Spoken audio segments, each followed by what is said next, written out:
Hi, everyone. I'm Melody Pomeranian. I'm the Communications Director here at Disability Rights California. Thank you again for joining our press conference. We will be recording this and also sharing it with media following up.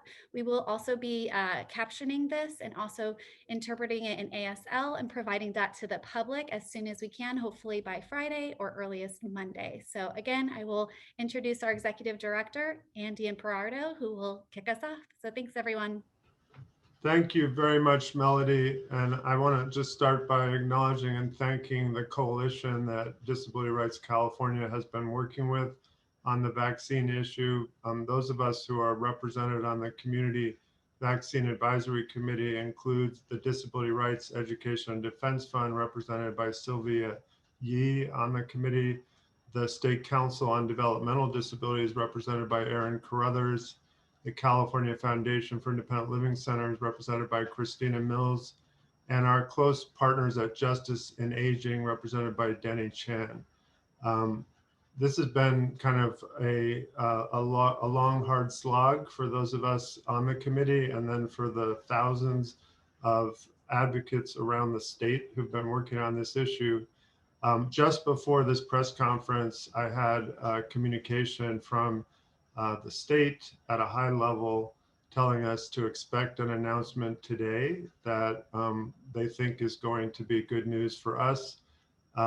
So we're hopeful, but we're still frustrated that it's taken us weeks and lots of advocacy, lots of getting loud on Twitter under the hashtag #HighRiskCA. We also have been using the hashtag no body is disposable, or nobody is disposable. It works both ways.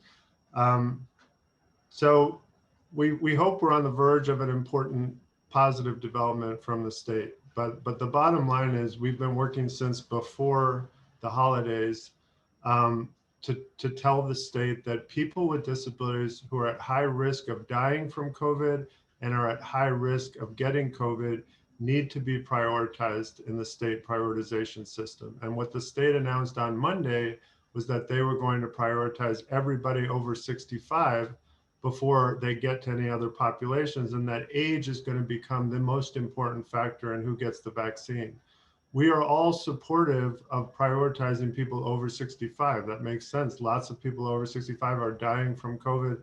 They should be a priority. But we don't understand why people under 65 who are also high risk, and that includes high weight people, it includes people with disabilities, it includes lots and lots of people who both have disabilities and are also members of other groups like African Americans, Latinx, Pacific Islanders, Native Americans who are disproportionately dying from COVID. All of these folks under 65 the people that work in the agriculture industry, the essential workers, all of these folks deserve to have access to the vaccine before June.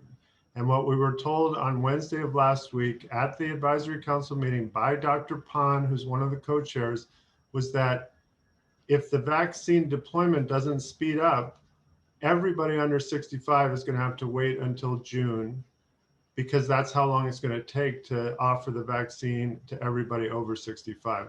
And that's just unacceptable. Lots of people are going to die if that happens. So again, the hope is we're going to get good news from the state today.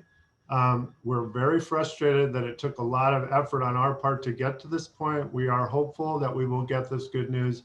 But the point of the press conference today is for people to tell their stories from the disability community. I'm an attorney, Stanford Law grad, living with bipolar disorder. I am not advocating that people like me be prioritized for the vaccine. The people that should be prioritized are people who are at high risk of dying from COVID or at increased risk of getting COVID. I'm sheltering in my home in Sacramento. I am not at increased risk of getting COVID. So you're going to hear from people who are at increased risk today.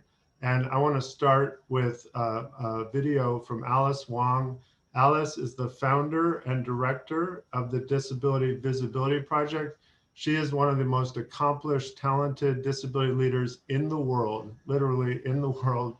We are so honored and grateful that she took the time to tape this recording. So I'll turn it over to Melody to show the recording.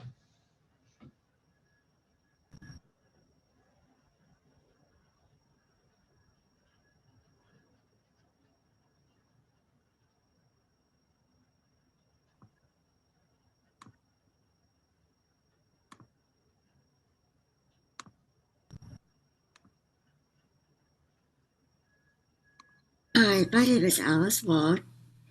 I'm a disabled activist from San Francisco residing in District 9. I have not left my home since March of last year except once for a flu shot. If I'm infected with COVID-19, I will die. I am not alone in this situation. Like other disabled, chronically ill, and immunocompromised people under 65, being in phase 1C meant we were prioritized in the next round of vaccinations. Everything changed with the governor's announcement this week that will eliminate this phase and scale up with age-based eligibility. Age is not the only factor in determining risk. This decision by the Newsom administration is an act of violence and erasure toward groups disproportionately impacted by the pandemic. It is racist, classist, and ableist.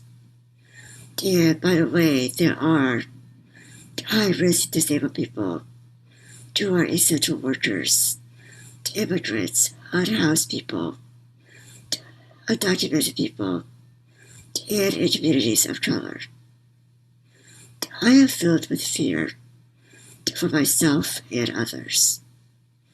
I also refuse to defend my humanity and prove my deservingness for the vaccine in comparison to other high-risk groups. High risk is high risk. For more stories about people in phase 1C, check out the hashtag HighRiskCA on Twitter. You can also find me there at SF Direwolf. Thanks.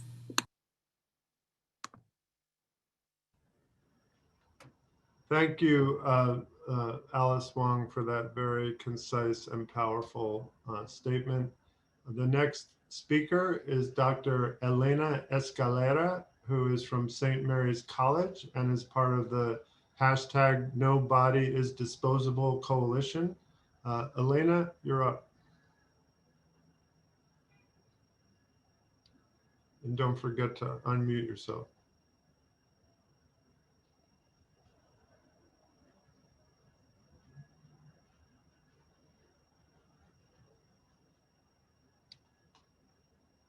Melody, can you help with the unmuting, or should I move on to the next speaker? I would move on for right now. And then if we have problems, Roberta, will you unmute her if we come back to her next time? Thank you. Okay. So the next speaker is Engracia Figueroa, who is from Communities Actively Living Independent and Free in Southern California. Engracia, over to you. Hi, thank you all for having me. I too was excited to see that 1C also had people with comorbidities, with disabilities under 65.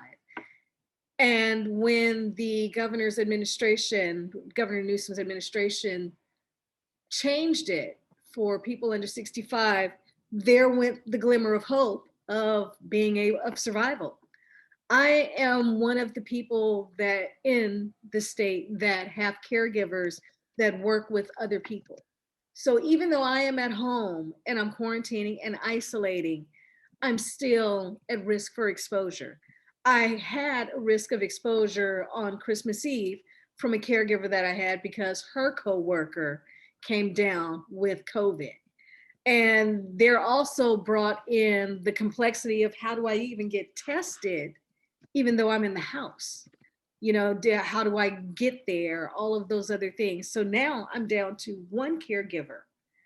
And I have, a caregiver that, along with that, she's been tested, not positive. I'm still waiting to receive a test from a pilot program, but it's terrifying because COVID has has disabled my disabled life even more. I have done all of my due diligence, as many of us in this community. We've done our part. We've stayed home since March. All we're asking, and we shouldn't even have to ask, is that we at least be seen for the sacrifice that we've given as well, and that we're just given our same regular spot of 1C, that we are included in the right to live. Thanks so much. Thank you, and Gracia. And just for the reporters to know, we will have time at the end for questions, but feel free to also post questions in the chat if you want us to start responding to them while we're doing the Okay. presentations. Dr. Escalera, are you able to unmute? Yes, I am. Sorry, I was having some computer problems. No problem. Yes, I actually am in this category as well. I have been waiting since the beginning of the pandemic to get bilateral knee surgery, and the longer I wait, the more disabled I become. So I can no longer extend my legs, and the problem is I can't even get a CT scan to actually form my prosthetics because I can't extend my legs any longer. So one of the things that's happening is that as I'm waiting for medical care, I'm becoming more and possibly permanently disabled to the point where I can't even stand. This is I was able to take a few steps at the beginning of the pandemic, and now I'm only transferring, and that becomes more and more difficult every day. And the thing is that I can't get in to get my surgery, which actually will impact me for the rest of my life, um, uh, because I can't get vaccinated. And the thing is that now I actually can get vaccinated because I'm a professor, even though I'm teaching online this semester, and I'm actually, allowed to get a vaccination. But I do need it as a member of fat, disabled, BIPOC communities, and I am at high risk. So fat people and people with certain medical conditions like diabetes are the first to be blamed for COVID vulnerability. But then last, for vaccines, one of the problems that we're facing is this disproportionate impact, and how this policy of deprioritizing people with these conditions creates a disproportionate impact. So people at high weight, people with diabetes, people with other kinds of these conditions, actually these proportions are higher in Black, Latinx, and Indigenous communities, as well as some other communities. So when people are saying, oh, we want to get the Black community vaccinated, well, then you deprioritize them as people with diabetes or people with high weight. So I know that as a person who is part of the LGBTQIA committee or community, I am Native American, I have disabilities, there's all of these, I'm at higher weight. All of these things happen in me as a single person. This is who I am. So Nobody is Disposable then decided to create a community survey. So if it's happening to me and it's happening to other people I know, including people I know who have died of cancer because they can't get treatment, people who I know are postponing treatments for autoimmune disorders because they can't go into the hospital. They're not getting vaccinated. So we wanted to create a community survey to raise awareness about people delaying health care because they are at higher risk of developing severe COVID. And we wanted policymakers to hear about the impact on this community of being under prioritized for the vaccine. The survey currently has more than 500 responses. Many respondents self-identified as members of LGBTQIA communities, as well as being people of color, BIPOC communities, fat, higher weight communities, disabled, or older. So many people are delaying cancer screenings and treatments, as well as surgeries, like me, and vital treatment for autoimmune disorders. So we're still gathering stories for advocacy so that we can continue to fight for these most impacted communities. So if you belong to more than one community, and if that community is disproportionately affected by COVID, you can really be extremely high risk and yet still be screened out because you're under 65. So we're still gathering stories for advocacy. So we ask members of the public who are in this situation to please take the survey and to also please share it widely. So the survey can be found on the web at nobodyisdisposable.org/survey, and I'll put that in the chat so that people know the address to come and take this survey. So this is, and what we're finding is huge amounts of people are actually postponing care because they can't get vaccinated, and these are people who are at the very highest risk.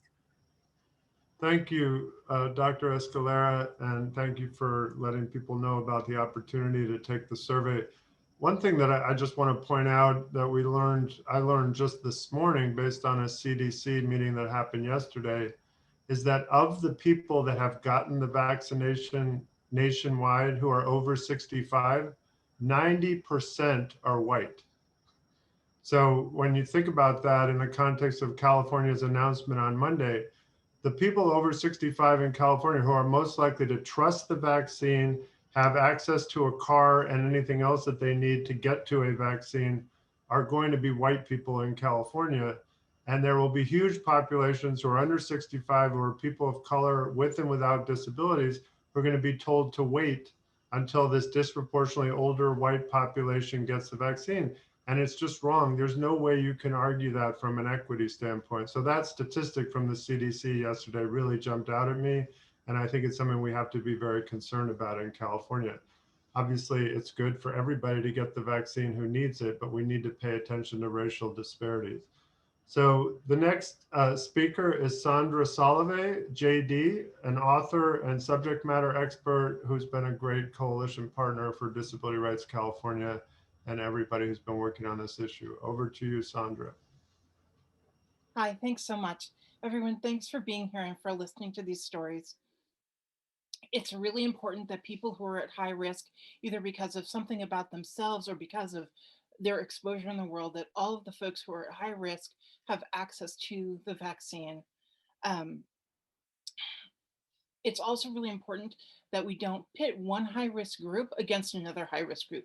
Everyone who is high risk, for whatever reason, needs access, and not doing that as part of our planning, it's racist, it's sizist, it's ableist, it's just unacceptable. It's not who we want to be as Californians. My disability makes me more at risk for severe consequences of COVID-19. And my disability and my size, these things working together, put me at higher risk if I do get COVID of being denied care in a care rationing situation. So it's kind of a double whammy. I was having oxygen difficulties in March, and I went in for testing, and folks confirmed that I am having some kind of problem, but they said it's way too dangerous for me to complete my testing due to COVID, that I need to go home and wait for COVID to die down to understand what's going on. So for me, it's been 10 months with no answers. I also have severe lymphedema. This is a kind of strange condition that causes a lot of swelling, and it's very debilitating swelling. I would use aquaphysical therapy to manage the condition. The pressure of the water helps with the swelling. There's nothing else that does that same job. I was going 4 times a week, and I haven't been able to go. Obviously, pools were closed with the pandemic. That made my condition a lot worse. Well, now pools are open, but I still can't go because I'm too high risk if I catch COVID. I need the vaccine so that I can be able to continue physical therapy. And the problem, as you've heard from other people too, is that without therapies and access to care, our conditions can get worse. They're not just stable, they're getting worse. For me, being in group 1C, having to wait not only from March of last year, but then potentially 6 more months, or with the disappearance of group C entirely, who knows when, it's just unacceptable. Putting people who are at high risk of COVID at the back of the line creates a systemic problem. It creates more disabled people, not, in other words, it makes disabilities more severe. It's actually bad business too. It makes things more expensive in the end. It just doesn't make sense. Except for the car funeral procession for a precious disabled friend who died, I have not left the house in 10 months. Meanwhile, I'm watching lots of people in my life who don't actually need the vaccine. I'm watching them get it. So they're still doing pretty normal things. Unlike me, who hasn't been able to leave, they're able to work, they're able to go for walks, they're able to go to the market or the dentist, maybe even getting a haircut, they're able to travel. They are people who are able to manage their exposure at work, and they're able-bodied. If they do get COVID, it's not likely to be severe COVID. And if it is severe COVID and they go to the hospital, even if care is being rationed, they're going to be first at the line for care. At the same time as I'm seeing that, I'm seeing the disabled people in my life struggling, seeing disabilities that are becoming more severe, that are becoming permanent unnecessarily, that are worsening. I'm seeing people who are being exposed to COVID because they can't quarantine in their houses. They have to be out in the world, even though if they get COVID, they're very likely to die. I wanted to share one more thing, and that's something that's very cool and unique in disability culture. And that's the way that many people with disabilities form networks of care and mutual aid. So for example, someone might have a disability that makes them unable to drive, but they might be great at filling out medical forms. So folks can hook up together. That way, someone gets a ride and someone else gets help filling out their medical forms. And that's an example of mutual aid and care networks. So when our governor deprioritizes high-risk people, it's actually not just saying, hey, this one high-risk person is disposable. It's actually sending that message of disposability to that entire care network. If that one person dies, it's not just the sadness and loss of one person, it's a disruption to that entire care network. People with disabilities rely on each other for survival. In California, I know that we can do better than what we're doing now, and I'm very excited and hopeful to hear this announcement. Thank you. Thank you so much, Sandra. And you pointed out that there are people with disabilities in California who are at increased risk because they can't afford to shelter in place. They have to go to a job. But I also think it's worth pointing out there are lots of people with disabilities in California who aren't leaving their homes, but have people coming into their homes to take care of them who may have refused the vaccine or not had access to the vaccine. So there are people who are at increased risk who are sheltering in place and doing everything in their power to not get the disease, but who are still being exposed to risk because they have people coming into their homes to help with direct support. And so it's kind of a double whammy for people with disabilities in the state. Our next speaker is Dr. Alyssa Burgard. Dr. Burgard is part of an advisory group for the state on crisis standards of care. She's been a phenomenal ally to the disability community, using all of her medical credentials to help us make our case to the state. Thank you so much, Dr. Burgard, for making time, and it's over to you. Wonderful. Thank you so much for having me. So my name's Dr. Alyssa Burgard. I'm an anesthesiologist and an ethicist at the Stanford Center for Biomedical Ethics. And I've had the benefit of being vaccinated as a high-risk healthcare worker. And one of the things that is so incredibly important to me is that each and every one of my disabled patients, and I take care of a very large population of patients with very unique disabilities, many of them similar to those that you've already heard about from our other incredible speakers. And for the public and honestly for many healthcare workers, they may not recognize the incredible impact of these disabilities on the life, the well-being, and truly the very ability to continue existing for so many Californians. And the bias against people with disabilities is pervasive. It is pervasive in healthcare because many of these folks are largely invisible. As you can see, many of our speakers have been confined to their homes because of the pandemic and how much this has truly limited their ability to be fully engaged in their lives as Californians. And we need to do everything we can to ensure that each and every one of these individuals and each and every disabled Californian is vaccinated as soon as possible. And I completely agree with the sentiments that we've heard earlier that there is no utility in pitting high-risk groups against high-risk groups. Ultimately, of course, we want every Californian to be vaccinated against COVID-19. We want everyone to be safe. But we need to prioritize our highest risk population as soon as possible so that really we can ensure that as few people die as possible. We have lost too many people. As an anesthesiologist, I take care often of children and young adults and adults with developmental conditions, intellectual disabilities, people with conditions like cancer and heart failure and respiratory conditions. And I really see the very unique high risk for these patients. And even before the pandemic, we would think really thoughtfully when we're caring for patients with these conditions about how to ensure they are safe. And as a healthcare community and as a government, we need to do everything we can to help protect this population and ensure that each individual gets the care they need and the respect for their unique human dignity 100% of the time. We must prioritize this population. One of the issues that I think has come up, and I think that we've seen throughout the vaccine rollout, is how challenging it is to use complicated allocation strategies. And it's something that my colleagues and I at the Stanford Center for Biomedical Ethics, as well as colleagues across the state, have thought a lot about.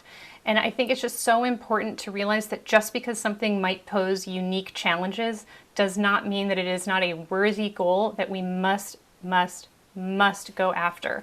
We need to do everything we can to ensure that patients like the ones that we've seen in this call who are not able to easily leave their home, we cannot abandon this population. We must ensure that we are finding each of these Californians and ensuring that they're able to get the care that they need and the care that they deserve.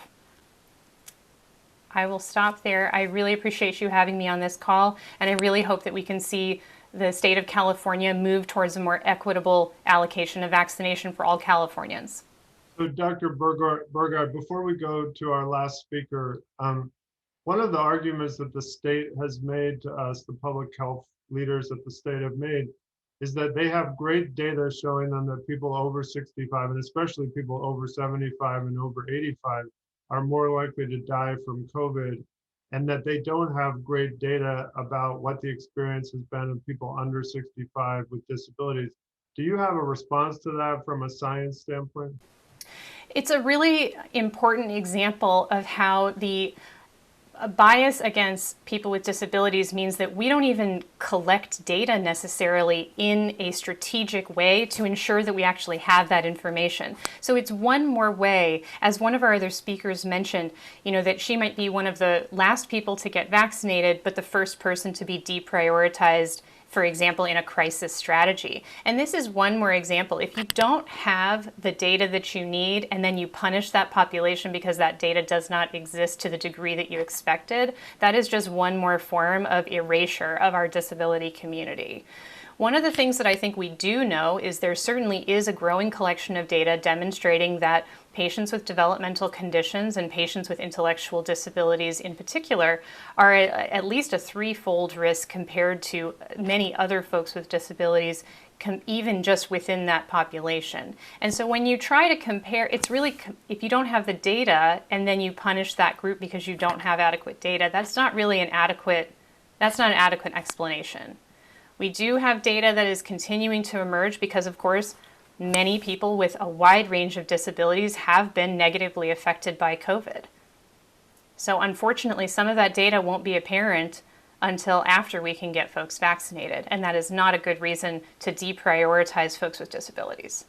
Thank you, Dr. Burghardt. So our final speaker, and then we'll open it up for questions, is my good friend Claudia Center, who is the legal director for the Disability Rights Education Defense Fund, which is based in the East Bay, but is a national organization that played a leadership role on the Americans with Disabilities Act and has continued to play a leadership role in the intervening 30 years.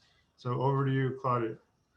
Good morning, everyone. I'm not going to take too much more of your time. I just want to thank all of our panelists for sharing their stories and perspectives, and to reiterate that during the pandemic, people with disabilities, higher weight people, people of color with disabilities have experienced multiple forms of discrimination, including being deprioritized for the vaccine, including facing discrimination and crisis standards of care, including not being able to bring essential support people to the hospital with them as required by the ADA, and also the failures caused by our systemic lack of data and information about the experiences of people with disabilities. And so in the face of all of these barriers and experiences, including the the up and down closing and opening of the state, which may be making the pandemic longer for people who must strictly quarantine, including the people on this call, some of the people on this call. In the face of all of these barriers, the coalition that a tiny piece of which is represented by our conference today has been absolutely essential and working hard to save lives. So thank you, everyone, and I'll turn it back over to Andy and Melody. Thank you, Claudia. And Sylvia Yee, who's Claudia's colleague and serves on the Vaccine Advisory Committee, made a point in the chat that I just want to share before we open up to questions. She made the point that there are a lot of people with disabilities who, if they don't get the vaccine and end up getting COVID, are likely to have to go to an emergency room. So in an environment where emergency rooms and intensive care unit beds are scarce, it's just another argument for giving folks the vaccine who are most at risk of having to go into an emergency room or to need an intensive care unit bed. So there's just lots of medical and scientific reasons and practical reasons to prioritize people who are high risk. And we're very hopeful that we're going to get a positive announcement from the state today. But again, very frustrated that it's taken weeks of advocacy to get to this point. So Melody, turn over to you and your team to call on any reporters. So yeah, thanks again, everyone. If anyone has any questions, feel free to raise your hand and we will make sure to unmute you.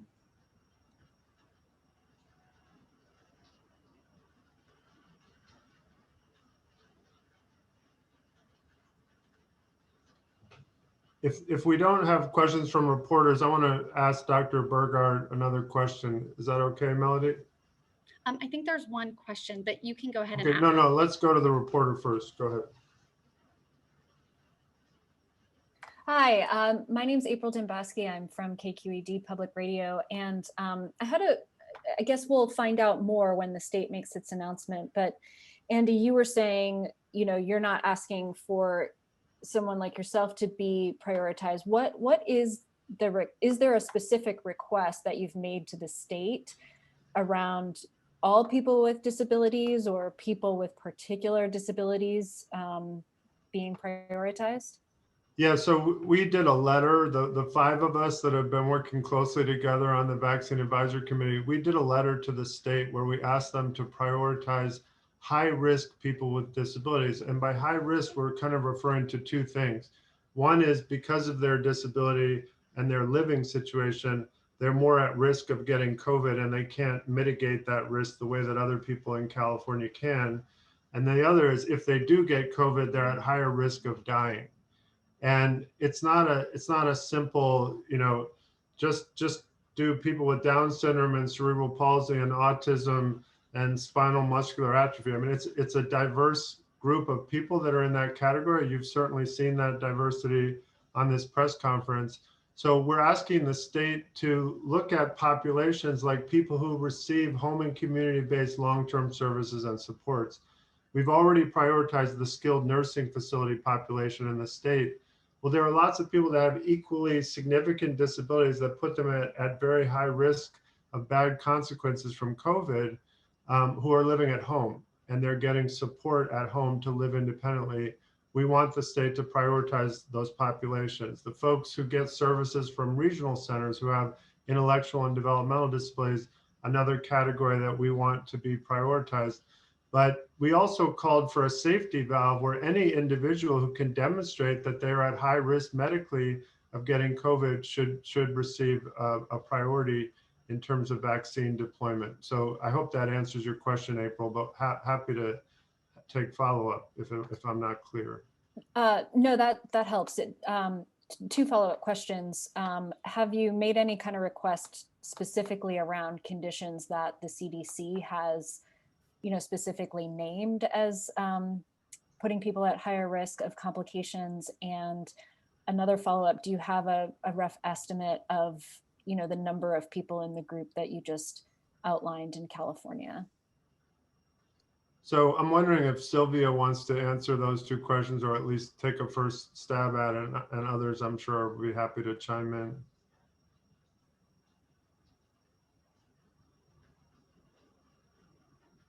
Sylvia, you're off mute, but I can't hear you.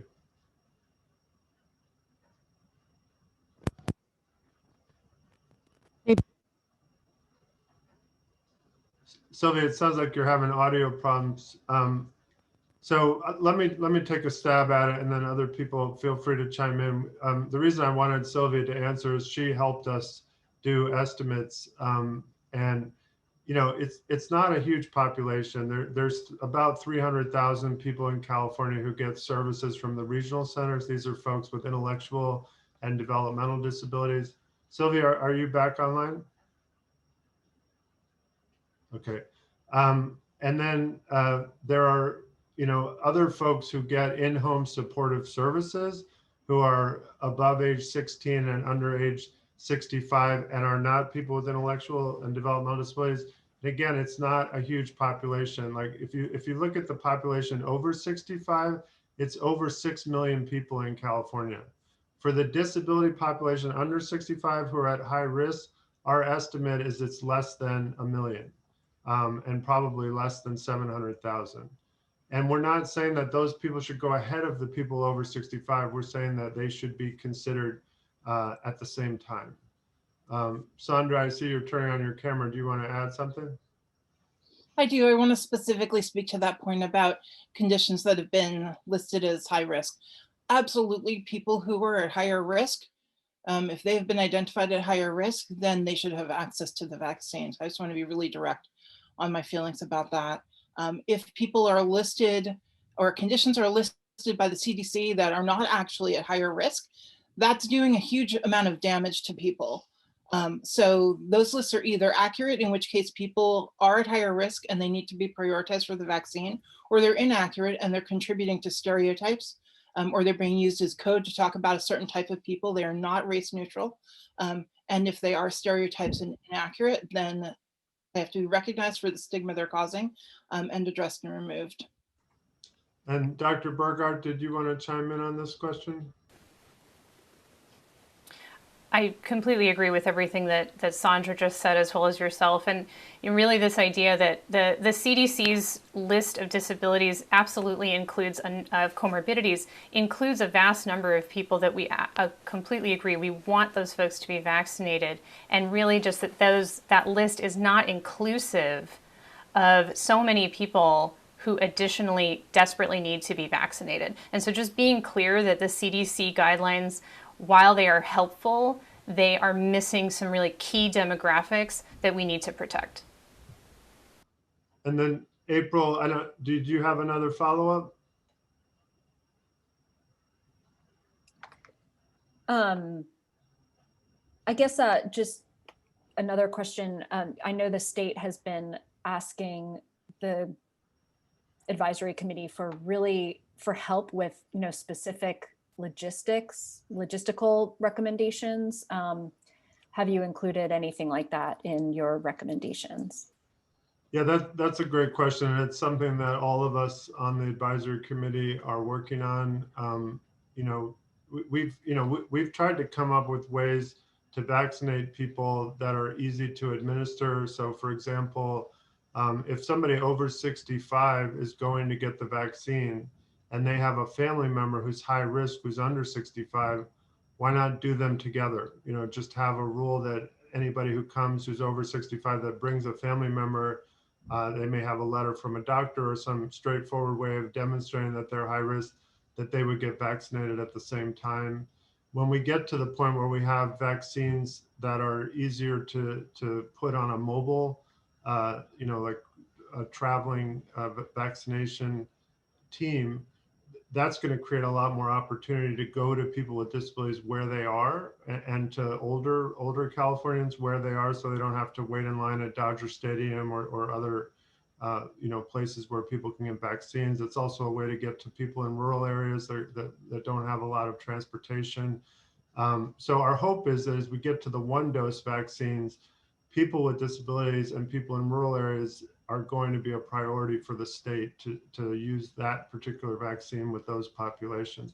But yes, we're very ready to roll up our sleeves and help the state. I know the regional centers that serve 300,000 people with intellectual and developmental disabilities are also very ready to help the state deploy the vaccine to those populations. Thanks very much. Okay, Sylvia, do you want to close it out for us? Oh, thank you. I appreciate that. I could try my video, but I just want to make sure that the audio is working, so I might just leave it as is. Sounds good.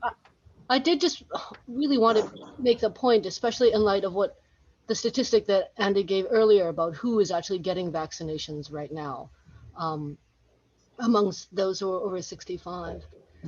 I think that it's urgent right now to think of ways to reach people in their homes, people who are confined, who are immunocompromised, have other disabilities, and simply will not be able to get to the big vaccination centers or leave even with their personal assistants to get vaccinated, but who want the vaccine. There are people who are in their homes who are on the priority list right now, who are over 65, who are at high risk, who are people of color, who are poor, who are being left behind because there are not plans and logistics in place to reach them. And I believe strongly that it's possible to do so. I mean, thinking of the speeches that we've heard before, the country that put a man on the moon, the country that has in amazing time found vaccines that are highly effective. Surely we can put our heads together if we prioritize the needs of at-risk people who are really going to die if they are not vaccinated. This is just something we need to address now and begin to keep on developing over the next while. And also just to think through this speaks to who we value. And this does address civil rights, as Lilibeth says, because we want people with disabilities to have the same choices that everyone else has, not including people with disabilities on the list explicitly of people who are at high risk. Assuming that people with disabilities are covered because they're in nursing homes, or assuming that people with disabilities are over 65. These are all kinds of assumptions and stereotypes that we've been spending decades trying to erase, stereotypes that don't apply. But people with disabilities to live their lives, to be recognized as individuals with value in our society, need to be explicitly recognized as people who are at high risk. It's not the same as the CDC list of comorbidities. Listen to the community. Listen to what people with disabilities are saying. They can tell you who is at high risk. Thank you. Thank you, Sylvia. And just in closing, I just want to repeat the hashtags where people can get a lot more detail, individual stories from the community. One is hashtag #HighRiskCA, which our first speaker, Alice Wong, put out there a couple of days ago. It's had thousands of people telling their stories. And the other is hashtag #NobodyIsDisposable. So I encourage reporters to look at those. And we really appreciate you coming today. And thank you again to all of our speakers and our coalition partners. And let's hope for some good news from the state later today. Take care, everybody.